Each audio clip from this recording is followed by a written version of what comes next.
नमस्कार, मी अक्कलवार सर, संचालक परिश्रम अकॅडमी स्पर्धा परीक्षा मार्गदर्शन वर्ग यवतमाळ।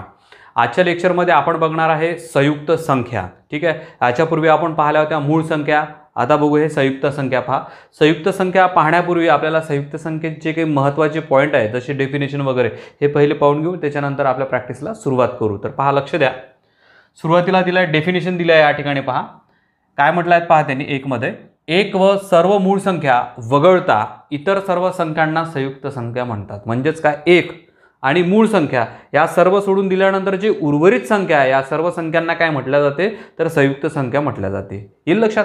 चला त्यानंतर पहा, एकूण संयुक्त संख्या किती, एकूण विचारला आहे। एकूण संयुक्त संख्या किती, तर अनंत। त्याचं उत्तर काय राहील, अनंत राहील। एकूण संयुक्त संख्या किती, अनंत। ठीक आहे, त्यानंतर तिसरा पॉइंट काय म्हटलं आहे, 1 ते 100 पर्यंत एकूण संयुक्त संख्या किती। आता काय म्हटलं, 1 ते 100 पर्यंत फक्त। ठीक आहे ना, मग त्या किती आहे, तर त्या आहे 74। ओके, त्यानंतर पहा, एक ही संख्या संयुक्त व मूळ दोन्ही नाही। आता हे माहिती आहे आपल्याला, एक संख्या संयुक्त मध्ये जात नाही आणि मूळ मध्ये पण जात नाही। ठीक आहे ना, ते लक्षात ठेवा। त्यानंतर पहा, सर्वात लहान संयुक्त संख्या कोणती, सर्वात लहान संयुक्त। पहा, एक हे संयुक्त मूळ दोन्ही नाही, 2 हे मूळ आहे, 3 ही मूळ आहे, मग 4 पहिली संयुक्त संख्या आहे। येईल लक्षात। चला तर हे 4 राहिले याचं उत्तर। त्यानंतर पहा, संयुक्त संख्येचे एक व तीच संख्या यापेक्षा जास्त विभाजक असते। मूळ संख्येचे विभाजक कोणते असते, एक व तीच संख्या, पण संयुक्त संख्येचे एक आणि तीच संख्या असतेच, याच्या व्यतिरिक्त जास्त विभाजक असते। उदाहरणामध्ये घेऊन सांगतोय, पहा हे 8।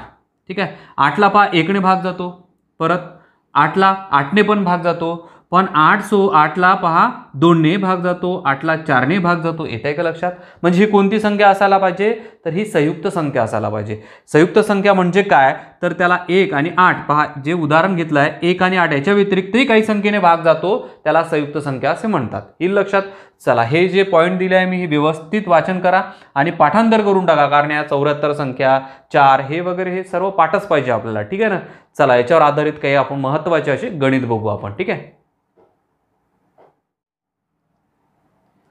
पहा लक्ष द्या, प्रकार नंबर हा पहिला, प्रश्न क्रमांक त्यामधला पहिलाच। ठीक आहे, पहा लक्ष द्या, 1 ते 20 नैसर्गिक संख्येत संयुक्त संख्या किती। आपल्याला विचारला आहे संयुक्त संख्या किती, कोणत्या संख्येत, नैसर्गिक संख्येमध्ये 1 ते 20 पर्यंतच्या। मग पहा, 1 ते 20 पर्यंत संख्या लिहून घेऊ नका, तर लक्षात घ्या आपण पहिले मूळ संख्या काढून घेऊ। मूळ संख्या आपल्याला माहिती आहे, मग मूळ संख्या काढून घेऊ। पहा 1 ते 20 च्या दरम्यान, पहा 1 ते 20 च्या दरम्यान मूळ संख्या कोणत्या। ठीक आहे, पहा लक्ष द्या, 2, 3, 5, 7, 11, 13, 17 आणि 19 या झाल्या मूळ संख्या। येईल लक्षात। मग आपण या सर्व संख्येमध्ये 1 ते 20 पर्यंतचे म्हणजे किती, 20 संख्यामधून समजा या संख्या मायनस केल्या तर आपल्याला उत्तर मिळते। पण एक लक्षात असू द्या, याच्यामध्ये एक ही संख्या अशी असते, एक ती संयुक्त नसते आणि मूळ नसते। संयुक्त मध्ये जात नाही, मूळ मध्ये जात नाही। येईल लक्षात। म्हणून काय करायचं आपल्याला, एक तो पहिले वजा करू, म्हणजे याच्या हे तर वजा करायचे, याच्यामध्ये परत एक असा लिहून टाकू। ओके, आता पहा मोजून घेऊ, 1, 2, 3, 4, 5, 6, 7, 8, 9 या किती संख्या आहे, समजा मूळ संख्या गृहीत धरू, किती आहेत पूर्ण, तर या आहे 9। ठीक आहे, आता लक्षात घ्या, एकूण संख्या किती, नैसर्गिक संख्या आपल्याकडे 20, 1 ते 20 पर्यंतच्या 20 संख्या, 20 संख्या लिहून घेतल्या, त्यातनं या 9 संख्या वजा करू। येईल लक्षात। 9 संख्या जर मी मूळ संख्या वजा केल्या तर आपल्याला मिळणाऱ्या संख्या कोणत्या राहील, संयुक्त संख्या राहील। मग मला सांगा, 20 वजा 9 म्हणजे काय, 11 या संयुक्त संख्या आहे, संयुक्त संख्या। येईल लक्षात। चला व्यवस्थित लिहून टाका, परत एक याच पद्धतीचं गणित बघू। पहा लक्ष द्या, प्रकार नंबर हा पहिला, प्रश्न क्रमांक त्यामधला दुसरा। काय म्हणत आहे पहा प्रश्नामध्ये, 21 ते 50 नैसर्गिक संख्येत संयुक्त संख्या किती। परत आपल्याला संयुक्त संख्या काढायची आहे। येईल लक्षात। मग संयुक्त संख्या काढून घेण्यासाठी पहिले काय करतोय आपण, मूळ संख्या काढून घेऊ, कारण एवढ्या मोठ्या संख्या आपल्याला काढता येणार नाही। पहिले मूळ संख्या काढून मग वजाबाकी करू। तर पहा मूळ संख्या 21 ते 50 पर्यंतच्या मूळ संख्या पहिले काढून घेऊ। पहा 23, 29, 31, 37, 41, 43 आणि 47 या झाल्या 21 ते 50 पर्यंतच्या सर्व संख्या। कोणत्या संख्या, मूळ संख्या। या वजा करायच्या याच्यात। मग मला सांगा याच्यात किती संख्या आहे, नैसर्गिक संख्या। 50 ते 21 पर्यंत किती नैसर्गिक संख्या आहे, तर या संख्या आहेत 30। किती संख्या आहे, 30। पहा ना, 20 पकडा, ठीक आहे ना, 20 च्या नंतर 50 पर्यंत 30 संख्या असं गृहीत धरायचं असते। ठीक आहे, तर पहा याच्यामध्ये 30 संख्या घेतोय मी पूर्ण, या 30 वजा काय करू, 1, 2, 3, 4, 5, 6, 7 किती आहेत पूर्ण 7, याच्यामधनं 7 वजा करा म्हणजे किती झालं तुमचा आन्सर हे 23. एकूण संयुक्त संख्या आहे, संयुक्त संख्या. येईल ना लक्षात. मूळ संख्या काढा तेव्हा तुमच्या पूर्ण संयुक्त संख्या मिळेल. जर तुम्ही संयुक्त एक एक मोजत बसतो म्हटलं तर बराचसा वेळ जातो आपला. ठीक आहे, चला प्रकार नंबर 2 बघू आता यातला. पहा, लक्ष द्या. प्रकार नंबर 2 प्रश्न क्रमांक त्यामधला पहिला. 11 ते 30 पर्यंत सर्व संयुक्त संख्यांची बेरीज किती. आता संयुक्त संख्यांची काय विचारले, बेरीज विचारली आहे. मग संयुक्त संख्यांची बेरीज करण्यापूर्वी आपल्याला पहिले नैसर्गिक संख्यांची बेरीज करून घेऊ. त्या नैसर्गिक संख्येच्या बेरीजतून आपण मूळ संख्यांची बेरीज वजा करू म्हणजे संयुक्त संख्या मिळेल. ठीक आहे ना. कारण संयुक्त संख्यांची बेरीज काढण्यासाठी एक एक अंक लिहितो म्हटलं तर बराचसा वेळ जातो आपला. ठीक आहे ना. मग काय करायचं आहे पहा, कमी वेळात शॉर्टकटमध्ये कसं काढायचं याला पहा. 11 ते 30 या नैसर्गिक संख्यांची जर बेरीज काढायची असेल तर सूत्र वापरायचं आहे. पहिली नैसर्गिक संख्या अधिक शेवटची नैसर्गिक संख्या भागेला 2 आणि गुणिला एकूण संख्या. ठीक आहे, एकूण संख्या. या सूत्रानुसार याची मांडणी करू पहा. पहिली संख्या कोणती यायची आहे, 11. हे बघा इथे लिहून घेतोय मी 11. त्यानंतर अधिक शेवटची संख्या आहे कोणती, 30 आणि भागाकारात काय 2. एकूण संख्या किती, एकूण संख्या कशा काढायच्या, 11 पासून मोजा 30 पर्यंत, तर त्या होतात 20. मोजून पाहायचं किती होते ते 20. येईल लक्षात. हे काय निघाल आपलं, हे निघाल नैसर्गिक संख्यांची बेरीज. तर पहा सोडून घेतोय काय होईल, यांची बेरीज करून घेतोय. यांची बेरीज किती पहा, बरोबर इथे लिहून घेतोय. 30 आणि 11 41. 41 भागेला 2 गुणिला काय तर 20. ओके, या 2ने याला भागले, हे राहिले 10. म्हणजेच काय राहिलं, हे उत्तर किती राहिलं पहा, तर हे उत्तर राहिलं तुमचं 410. 41 गुणिला 10 म्हणजे 410. हे काय 410 नैसर्गिक संख्यांची बेरीज. काय ते नैसर्गिक संख्यांची बेरीज. मग आता लक्ष द्या, आता आपण नैसर्गिक संख्याच्या बेरजेतून मूळ संख्यांची बेरीज वजा करू. मूळ संख्यांची बेरीज काय पहा, 11 ते 30 पर्यंत मूळ संख्या कोणत्या कोणत्या, तर कोणत्या कोणत्या राहील पहा. 11 आहे, 13, 17, 19, 23 आणि 29.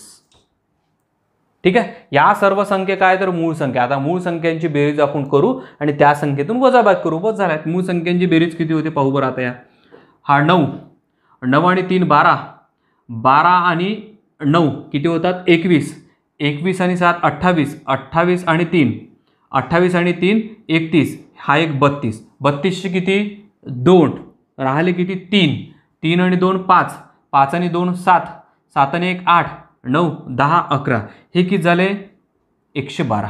येईल लक्षात. आता मला सांगा 410 मधून 112 जर वजा केलं तर आपलं उत्तर मिळालं.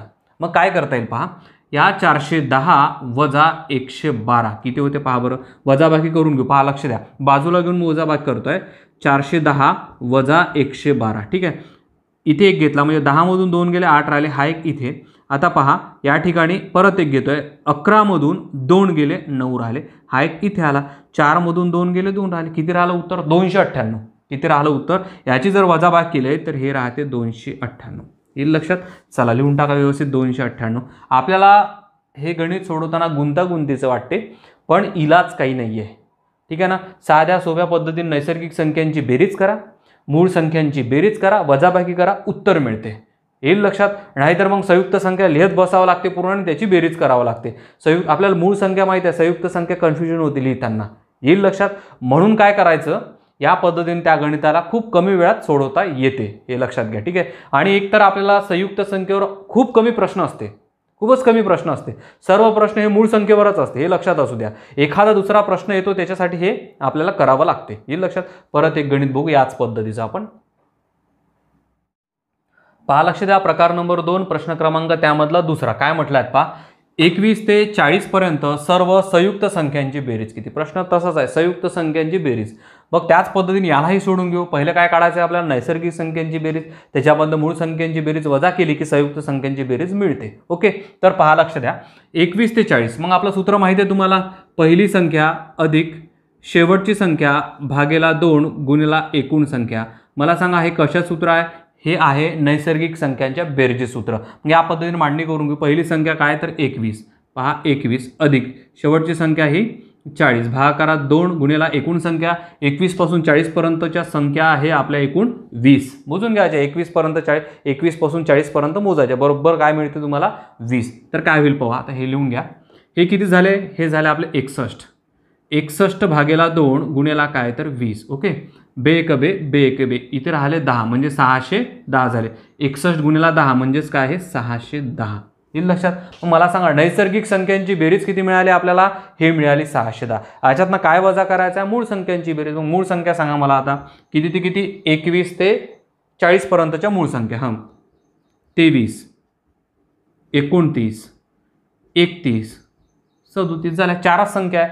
मग सांगा यांची बेरीज किती होईल पाहू आता आपण. पहा 7 आणि 1 8, 8 आणि 9 17, 17 आणि 3 20, 20शी 0 राहिले किती 2, 2 आणि 3 5, 5 आणि 3 8, 9 10 11 12, म्हणजे यांची बेरीज किती मिळते 120. मग मला सांगा मूळ संख्यांची बेरीज 120 आली आणि नैसर्गिक संख्येची 610. याच्यातला फरक म्हणजे संयुक्त संख्यांची बेरीज. म्हणजेच काय होईल पहा आता या ठिकाणी लिहून टाकतोय. काय करता येईल तुम्हाला, 610 वजा किती, 610 वजा 120, हे वजा बाकी पाहू आपण, हे निघालं आपलं उत्तर. तर पहा 0 मधून 0 गेला 0 राहिले, 1 मधून 2 जात नाही, 11 मधून 2 गेले 9 राहिले, हा एक इथे घेतोय, आणि 6 मधून किती गेले 2 गेले, किती राहिले 4, म्हणजे आपलं उत्तर काय आहे 490 येईल.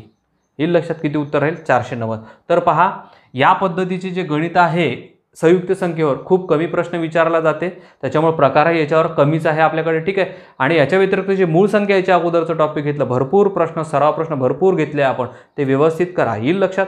चला तर या लेक्चरमध्ये इथंच थांबून भेटू आपण पुढच्या लेक्चरमध्ये. धन्यवाद.